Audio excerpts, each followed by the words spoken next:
Shalom, que Dieu vous bénisse, que sa grâce demeure sur vous. Mon nom est Ange Josaphat et nous sommes à notre émission Anakazo de ce jeudi. La grâce de Dieu est avec vous et la grâce de Dieu est avec nous. À ce Anakazo de ce jeudi, à cette émission, nous voulons comprendre comment prendre des bonnes décisions. Comment se fait-il que nous n'arrivons pas à pouvoir prendre de bonnes décisions et sommes toujours en train de prendre des décisions qui sont dans l'erreur? J'aimerais dire à la vie de quelqu'un que les bonnes décisions ne viennent pas par révélation uniquement.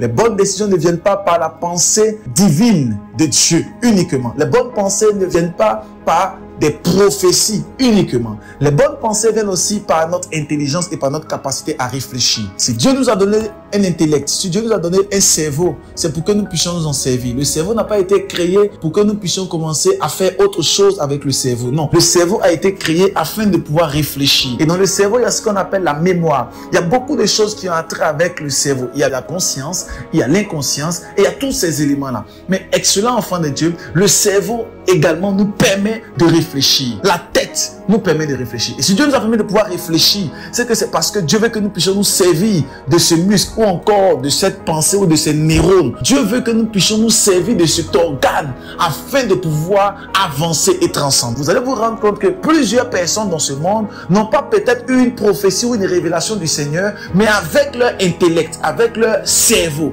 avec leur réflexion, ils ont réussi à développer et ils ont réussi à impacter ce monde. J'aimerais dire à la vie de quelqu'un, ta destinée glorieuse ne dépend pas seulement d'une prophétie ou d'une révélation. Ta destinée dépend également de ta capacité à réfléchir, de ta capacité à pouvoir entrer dans la dimension de ton cerveau et faire sortir la pensée et la réflexion. Je prie pour quelqu'un ce matin, que l'Éternel te donne de pouvoir réfléchir et de pouvoir avoir un cerveau qui bouge pour sa gloire. Excellent enfant de Dieu, nous voulons lire ce texte. Dans le livre de Psaume 25, versets 4 à 5. Éternel, fais-moi connaître tes voies, enseigne-moi tes sentiers, conduis-moi dans la vérité et instruis-moi, car tu es le Dieu de mon salut, tu as toujours mon espérance. Le Psaume 25 nous dit clairement que l'Éternel doit nous instruire, doit nous conduire, parce qu'il est notre espérance. Excellent enfant de Dieu, la bataille du nomijo, la bataille de la pensée est très importante avec ce que j'appelle les bonnes décision. Le monde dans lequel nous sommes et beaucoup d'enfants de Dieu échouent dans leur vie par des mauvaises décisions. Ce qui fait en sorte que tu te retrouves dans la situation dans laquelle tu te retrouves au jour d'aujourd'hui,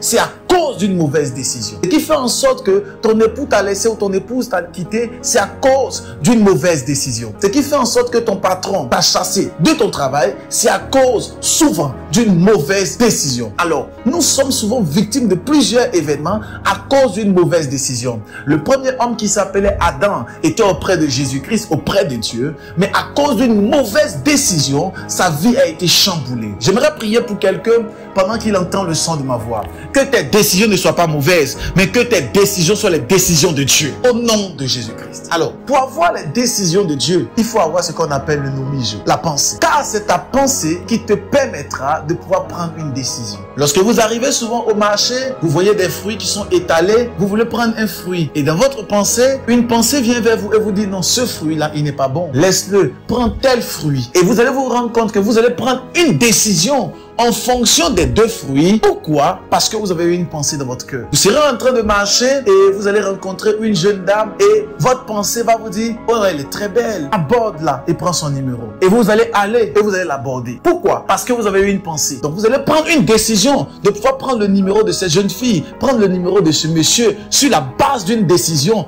que vous avez eu à prendre. Mais cette décision est venue par une pensée. Alors toute pensée enfante une décision, qu'elle soit bonne ou mauvaise. La bonne question qu'on doit se poser, c'est que les décisions que toi tu prends sont les décisions de Dieu ou les décisions du diable. La bonne question qu'on doit se poser, c'est est-ce que les décisions que tu prends sont les décisions de Dieu ou les décisions du diable? Parce que excellent enfant de Dieu, si tu prends des décisions qui ne sont pas les décisions de Dieu, assurément ta vie sera une vie qui va dégringoler. Il faut pouvoir prendre de bonnes décisions. Et pour pouvoir prendre de bonnes décisions, il faut savoir que l'Éternel est ton espérance. Il faut avoir une intimité avec Dieu. Beaucoup de personnes me choquent dans ce monde dans lequel nous sommes, qui n'ont pas d'intimité avec Dieu. Ils ne prient pas le matin, ni l'après-midi, ni le soir, et il ne parle pas à Dieu, mais il veut prendre de bonnes décisions.